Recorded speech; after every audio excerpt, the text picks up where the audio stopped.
Une actrice iranienne dans une grosse production américaine en plein froid diplomatique entre Téhéran et Washington, le grand Satan. C'est une première depuis 30 ans et cela a provoqué la colère des conservateurs en Iran dès que les premières images ont filtré sur le net. Dans Mensonge d'État, Golshifteh Farahani, une jeune star du cinéma iranien, s'éprend de Leonardo DiCaprio.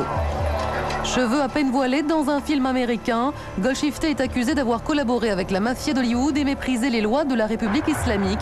Une audace qui pourrait lui coûter sa carrière en Iran. Ces derniers mois, elle a subi les pressions et les convocations répétées au bureau de la censure. Quelqu'un du service de renseignement en Iran a appris que c'est un film, qu'il s'agit des terroristes, etc., de Al-Qaïda, éventuellement de l'Iran et tout.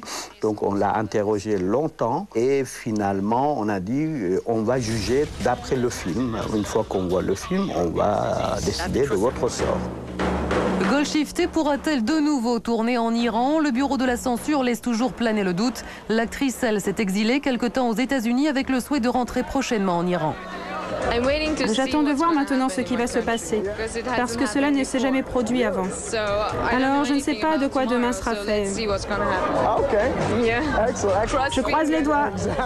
Une déclaration sincère et apaisante qui a toutefois fait scandale. Lors de cette avant-première du film à New York il y a un mois, l'actrice iranienne était non voilée, surtout bras nus. Une tenue à faire pâlir les mollahs, un aplomb salué par les féministes iraniennes à travers le monde. Ça montre qu'en Iran, les femmes, quelle que soit leur position, quelle que soit leur situation dans la société, actrices, chercheuses ou journalistes, elles ne sont pas libres. Et à partir de là, un manteau un peu plus court, un foulard un peu plus coloré, une mèche un peu plus en vol, et ça, c'est une manière de résister. Ce qui est extraordinaire, c'est que cette fille est née après la révolution islamique. Elle a 25 ans. Le régime, ça date 30 ans.